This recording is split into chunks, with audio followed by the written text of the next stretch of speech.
Friday morning இன்றைக்கி menu வந்துட்டு chicken தனிக்குழம்பும் chicken வறுவலும். என்னோடய ரெசிபி சொல்கிறேன். ஃப்ரெஷ்ஷாக மசாலா அரைச்சி பண்ணியிருக்கேன். ட்ரை பண்ணி பாருங்கள். ஃபஸ்ட்டு கடாயில் 3 டேபிள் ஸ்பூன் கொத்தமல்லி, 6லேருந்து 7 வரமிளகா, 1 டீஸ்பூன் சீரகம், 1 டீஸ்பூன் சோம்பு, 1 டீஸ்பூன் மிளகு, கிராம்பு வந்து 4, பட்டை வந்துட்டு 2 துண்டு போட்டுக்கோங்க. நல்லா வறுத்ததுக்கப்புறமா கருவேப்பிலை போட்டு மொறுமொறுன்னு ஆனதுக்கப்புறம் வறுத்து வச்சுருங்க.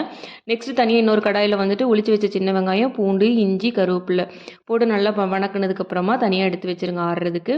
அப்புறம் குக்கரில் வந்துட்டு குழம்பு தாளிப்புக்கு ஆயில் ஆட் பண்ணிவிட்டு 4 மிளகு, 6-7 பல் பூண்டை வந்து இடிகல்ல இடித்து அதை எண்ணெயில் போட்டுட்டு நெக்ஸ்ட்டு ஆனியன், கருவேப்பிலை அது வதங்கினதுக்கப்புறம் கறி போட்டுட்டு நல்லா கறி சுருண்டு வந்ததுக்கப்புறமா வறுத்து வச்சுருந்த மசாலாவை ஆட் பண்ணிவிட்டு வேணுங்கிற அளவுக்கு தண்ணி விட்டுக்கோங்க. நல்லா தண்ணி குழம்புனால நிறைய தண்ணி விட்டுக்கணும். அப்புறம் கறி வறுத்த வெங்காயம் வேணுங்கிற அளவுக்கு, அப்புறம் இஞ்சி பூண்டு இடிகல்ல இடிச்சிட்டு அப்புறம் மஞ்சத்தூள் கொஞ்சமாக ஆட் பண்ணிக்கிட்டு நெக்ஸ்ட்டு குழம்புலேருந்து கறியை எடுத்து போட்டு யூஸ் பண்ணிக்கோங்க. நான் தேங்காய் பால் கொஞ்சம் வந்து யூஸ் பண்ணியிருந்தேன் காரமாக இருந்தனால. அண்ட் மோஸ்ட் இம்பார்ட்டன்ட் நல்லெண்ணெய் யூஸ் பண்ணுங்கள். அண்ட் மோஸ்ட் இம்பார்ட்டன்ட் சின்ன வெங்காயம் யூஸ் பண்ணுங்கள்.